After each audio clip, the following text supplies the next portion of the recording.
depois que já se passou.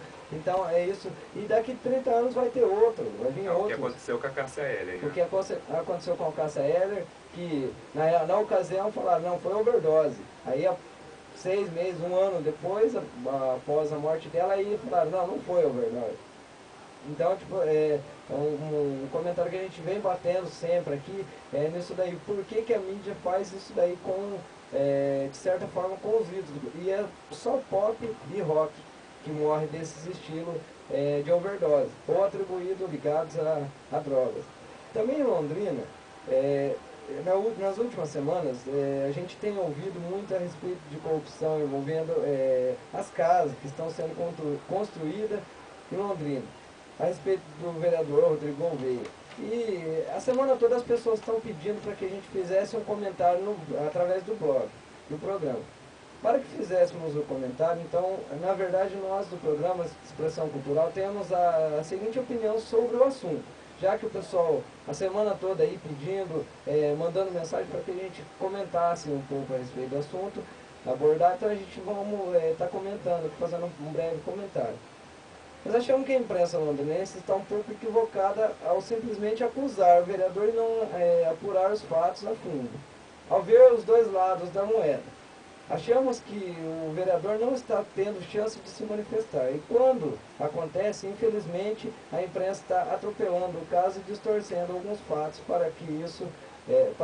para isso, existem os órgãos competentes para apurar os fatos e ver quem é o culpado ou inocente da história. Então, assim, só resumindo, a opinião do programa Expressão Cultural em relação a esse assunto, nós achamos que em Londrina existem muitos órgãos, existe o GAECO, existem muitos órgãos competentes para que apure, para que veja. E não a imprensa simplesmente atropelar o processo e ir jogando por cima, não porque ele é ou não é, não sei o que.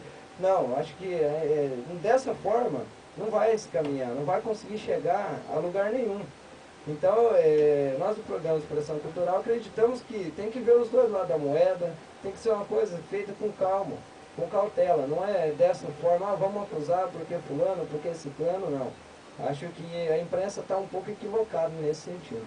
André, até lembrando, né, Rafael, né, porque você está presente aqui, mas você deve acompanhar o nosso programa, a gente sempre bate na tecla aqui, muitas vezes tem pessoas que vêm aqui e falam que é ladrão, que é tudo bandido, e a gente sempre bate nessa tecla que não é assim, né, que tem pessoas sérias lá dentro que trabalham, que estão fazendo um trabalho para a sociedade, como lógico que todo o segmento tem, né, quem não também, só que a gente também não pode, em hipótese alguma, já ir para esse sistema, falar não, pronto, ele já é ladrão e tudo. Acho que isso é uma suspeita. E a gente está tá aqui, se for para elogiar, a gente vai elogiar, se for para criticar, a gente vai criticar. Né? Então, a partir do momento que se realmente constatou isso daí, a gente vai cobrar, logicamente. Né?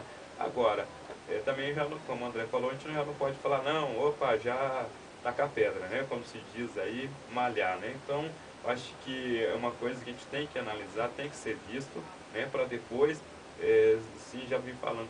Não depois aí jogar uma notinha de nada, aí falar, não, a pessoa era inocente. Né? Depois que destruiu a pessoa. Depois que acabou com a reputação da pessoa, já, como se diz, deixou a pessoa num mau estado.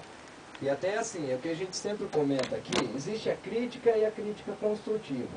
A crítica é aquela que a pessoa chega e fala, você não presta.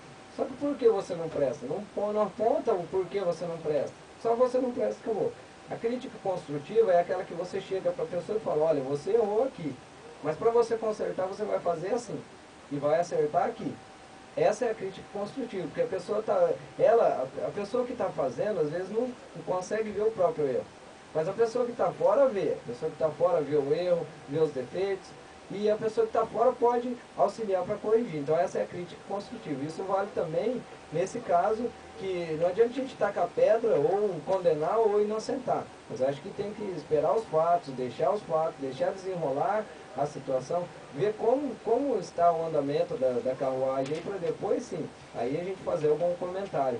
Ou igual você falou, ou cobrar, né, em cima, no caso, sendo culpado, ou inocentar, no caso, sendo inocente. André, o nosso tempo está curto, hoje vai ficar bastante notícias aí que a gente não vai passar. Então, mas vamos descontrair um pouquinho aqui e falar o seguinte aqui, né? Depois que a gente lançou o desafio, né? Quem zerou, como se diz na língua do videogame, quem zerou um jogo do Atari, choveu de e-mails no nosso programa, né? Que é o e-mail é programa expressão cultural, @hotmail, né, .com. Choveu de e-mails falando que zeraram, mas não adianta falar que zerou, que vai zerar no computador, né? O computador tem artimanhas, né? A gente quer ver zerar realmente no Atari, verdadeiro né? Atari, é isso aí, no verdadeiro Atari, no verdadeiro Tactari, É.